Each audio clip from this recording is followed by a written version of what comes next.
Well, Ed Davey, Secretary of State for Energy and Climate Change, joins us live from the conference in Warsaw. Ed Davey, it's grim, isn't it? If you look at the top 10 polluters, only one, Germany, is really seriously doing anything about limiting emissions. International discussions like this are really descending into farce, aren't they? I couldn't disagree with you more.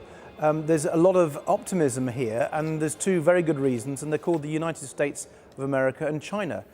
With President Obama making climate change a key part of his second term, with his Secretary of State Kerry, who's been one of the big champions in America of action on climate change. We're seeing the United States in a much more positive position, taking real action at home, being a leader at the climate change talks, which frankly hasn't happened in this level before. And in China, we've got the new Chinese leadership coming to power in December last year, talking about building an ecological civilization, investing now more renewables than any other country in the world, talking about capping the coal power stations because of the air pollution that's causing in their big cities. So these big changes from the big nations is actually giving a lot of people here a lot more hope than you've described. But if what you say is true, then Conservative MPs calling for green levies to be removed from electricity bills with a great hope that they'll get them abolished altogether is going in the exactly opposite direction.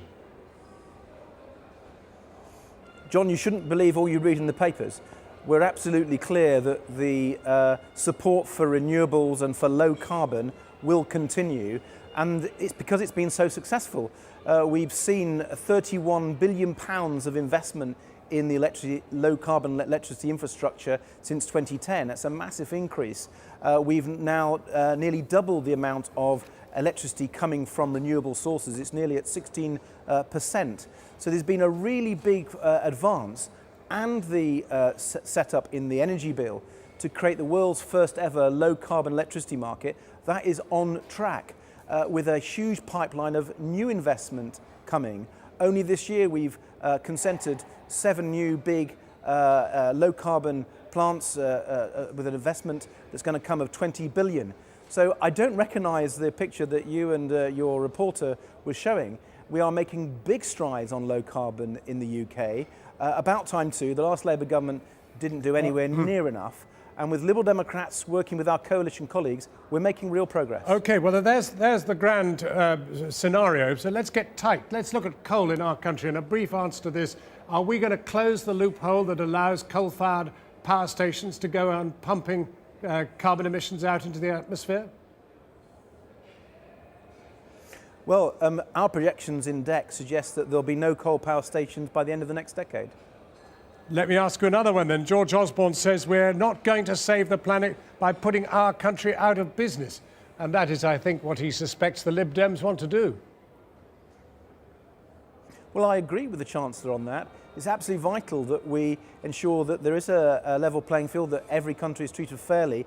And one of the reasons why we're in the European Union is to make sure we can get that deal. So, for example, I'm engaged with my European colleagues to reform the carbon market to make sure that the costs that UK companies pay are the same as other European companies. That's the way to ensure that we can tackle climate change and keep competitive. OK, very briefly then, when Paris comes next year, and that is after all the successor to Copenhagen, which was such a disastrous failure, are you predicting the world will come together, will have a deal, and will severely assault carbon emissions?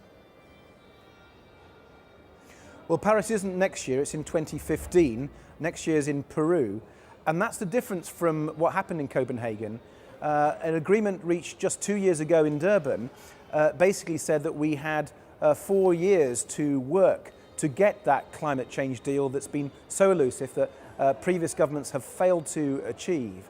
And I think the work we're doing in Warsaw, the work we'll do next year in Peru, will enable us to go to Paris in 2015 and get that deal, and that's because of the changed positions in Washington and in Beijing and elsewhere. I'm very optimistic. Secretary of State, thank you very much indeed for talking with us.